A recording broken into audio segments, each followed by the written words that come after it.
Alright, so I talked about blueprints in the last one in terms of just kind of general ideas, so I'm just going to show you a very simple explanation of one. So what I'm going to do is I'm just going to go over here. I'm just going to click in my content because I really don't feel like making a folder right now. But what we're going to do is we're just going to go in there, we're going to right click, we're going to go up to blueprint class. And what we're going to do is we're going to select an actor. And I mentioned actors versus characters in a previous video, and basically a actor is a character is essentially an actor with some extra bells and whistles on it. It has some additional components onto it. Theoretically, you can add the bells and whistles onto the actor to make it a character. So basically, if you need somebody who actually moves around and stuff, you go character. If it's something that's just doesn't really need a whole lot of extra stuff, you could go with an actor. And most of the things you're going to make are probably going to end up being actors unless they're, characters. So let's go ahead and click on actor there. And we're going to go ahead and name it BP for blueprint underscore floaty thing. And you'll see why we call it a floaty thing, because we're going to make a floaty thing. So let's double click and open that. And we're going to save it first. And here we are in our view part, and there's not a whole lot there. So what we want to do is first we want to add something so that we have something to look at, basically a visual representation. So what we want to do is go to add, and what we're going to do is called a static mesh, and you'll see there's also skeletal mesh. A skeletal mesh is, as the name kind of implies, has a skeleton, which means that it can move around. It can have an animation blueprint. It can be, told to jump, jive, and wail. It can be told to do capoeira moves. It can be told to basically do whatever you feel like making the animation for, finding the animation for, modifying the animation for. Static meshes, on the other hand, they can basically rotate and they can change position, but they can't really move on their own. So, like for example, if you literally had a skeletal mesh of a human, they could move their arms up and down and they could run around. If it's a static mesh, they could move their position in the overall world, and they could be rotated and they could fall down, they could fall over potentially, but their arms ain't moving, their legs ain't moving, none of that is moving because they're static. So for this, what we want is something that's a static mesh. So we're going to click on that. And then we are going to go over here to static mesh. And I believe I actually already made a mistake here. So cool, what we actually going to do is, let's take a look at this thing. So yeah, I made a little mistake there. So it's even, it's all the same actually. So it's just a sphere. Yeah, go, so materials for shape sphere, that'll work. And for material, down here we can adjust what it looks like, and if you have the starter material, you'll have all kinds of different stuff, so you can just kind of pick what material you want, and it'll look like basically the ball that you pick. Some of them look more obvious than others, but we've got our initial first thing right here. We've added a mesh to it, so we can compile it, we can save that, and I will suggest saving frequently and often saving before you compile, because sometimes it'll, especially, or at least in the version before the preview, which was the early access, it did really like to crash on me at the worst of times, especially when I was dealing with the things until I figured out workarounds for a few things that apparently were just issues for long times. But yeah, just save early, saved often, and yeah. But anyway, so let's go ahead and we're going to go into, we can go into here, and we can now drag it into here. And if we want to, we can adjust its position, and we can go ahead and right click and do play from here, and we can see it, and we can, yeah. So that's literally the first steps to creating a blueprint, is creating and putting a mesh there, whether it's a static mesh or a skeletal mesh. And then, well, let's see, I want to make this thing do a little bit more. We can go up here and we can add a rotating movement. And what this does is, as it says, is adds a rotating movement, and it can rotate on And I think this is rotations a minute? I can't remember what it actually is, but you can adjust the rotation for the X, Y, and Z axis. So let's go ahead and hit play. We can see it's a rotate in there. So now if we go up to here, we adjust that. Let's put that to 180. And compile.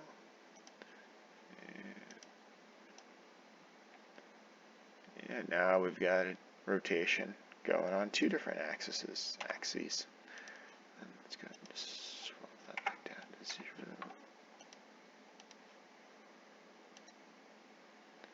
And we can see there it's rotating on that axis.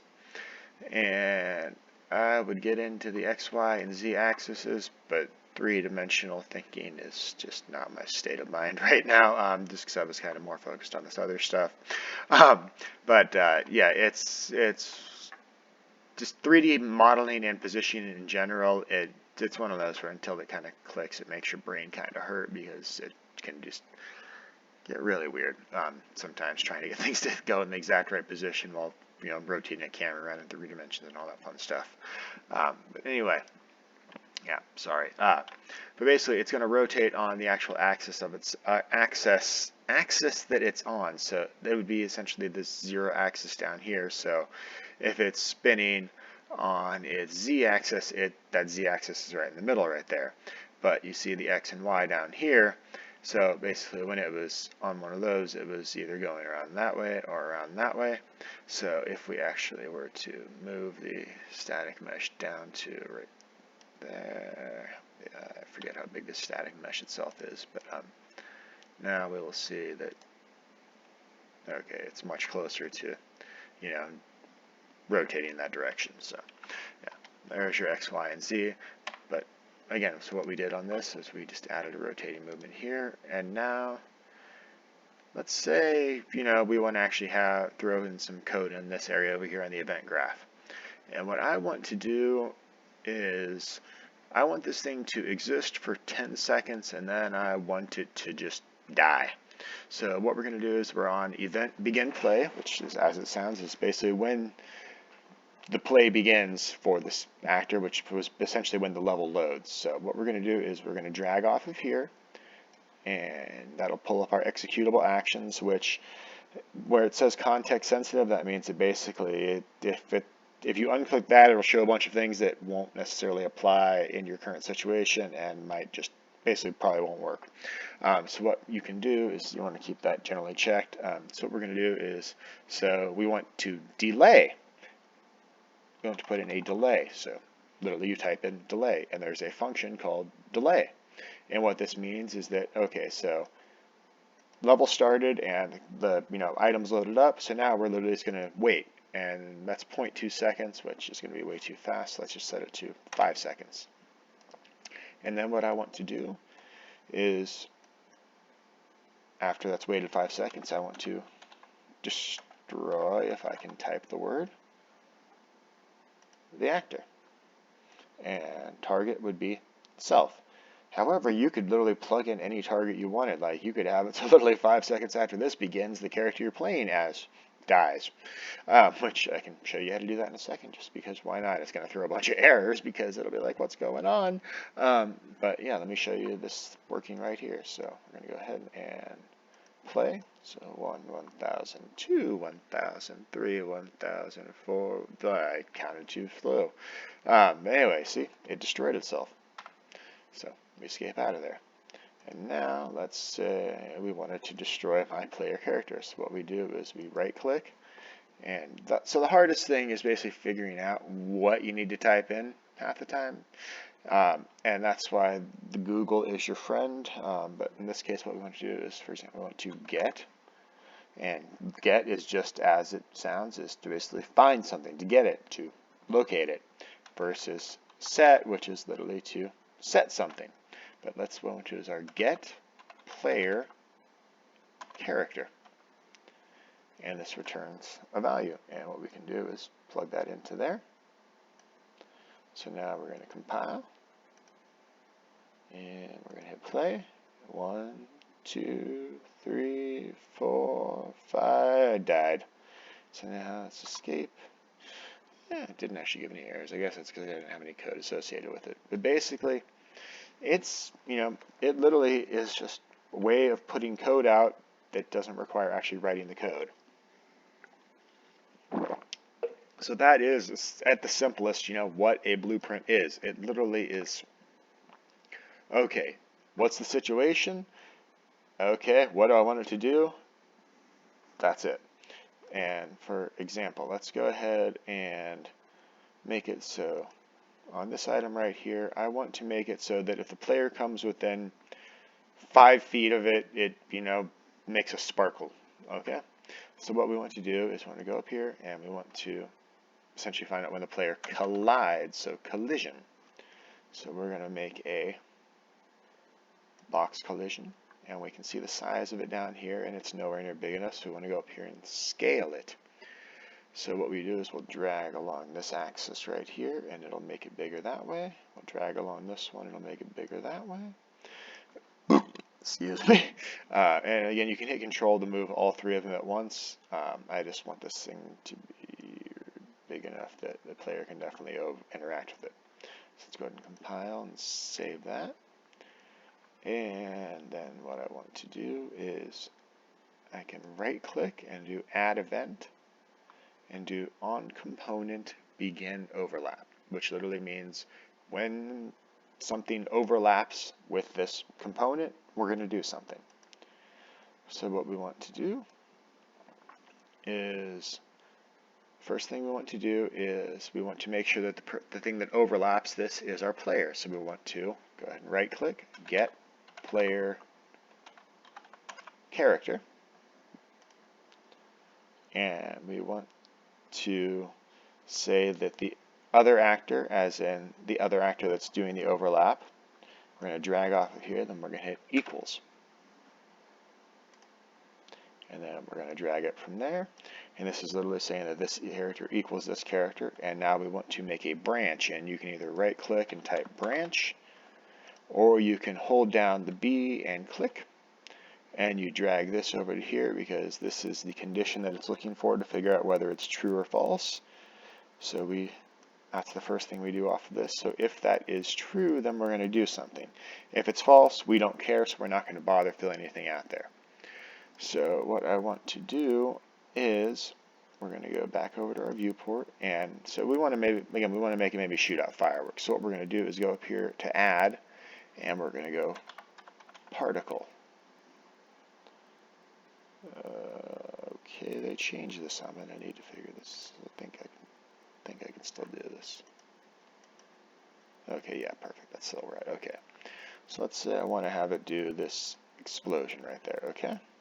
So, but I don't want it to happen as soon as this thing starts. I want it to happen when it crosses over. So what I'm going to do is scroll through the information on this particle system, and let me show you where I chose that. So in templates, just there's some of the starter ones. There are a few legacy ones in there. I'll show downloading more, but basically I just did this little particle explosion. I want to find, I believe it's called Auto Activate. There we go. So unclick that. Let's go ahead and compile and save just because I'm paranoid. And what we want to do is, so if it overlaps, what we want to do is, so we want to do something with this particle system now because we want to adjust that activation so it actually activates. So particle system here. So what we want to do is activate. Boom. So if that is true, we activate that. So let's go ahead and compile. Let's save. Let's get to right there. We see the box right there.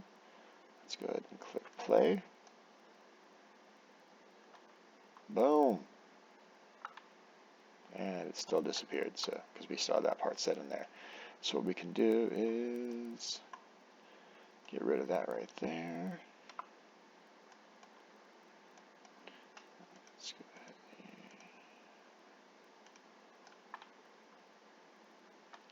and boom. And the reason why it does do it again. Cool. I guess because it deactivates after a certain time, and then you get back, and it's able to reactivate again. So again, these are just simple things, just kind of trying to show you what it's like connecting the nodes and different ideas on that.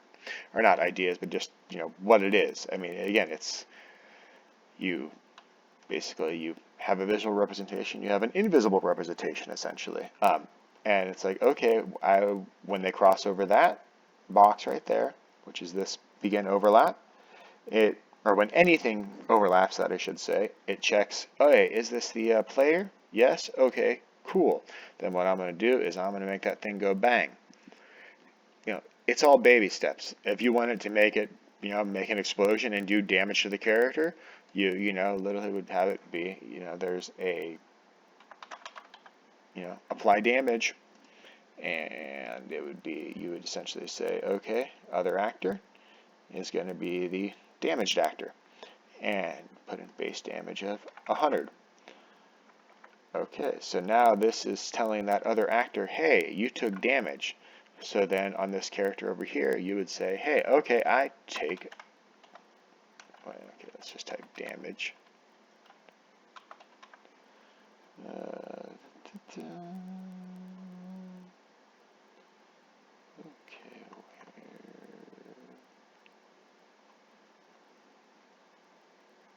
yeah, okay, sorry, event any damage on. It's been a long night. So again, so literally now it's, okay, they take damage, and here's the damage amount they're taking, which was set right here. So then, you can also, from here, again, literally instigator, damage causer, damage causer. It's all data. It's all information flowing from one place to another, and then it's like, okay, over here, I've taken damage, so now, I'm going to destroy actor, and the actor would be myself. So that's a very simplistic way of showing it, but I'm just trying to give everybody, again, who's not familiar with this, an idea of what it's like to create a very simple blueprint, and I'll kind of, again, slowly start working through some additional things after I get a few more of the basics out of the way, just because I want to make sure that, anybody who's new to all this stuff at least has kind of some chance to be brought up to speed. So, all right, thank you for listening, and have a good night.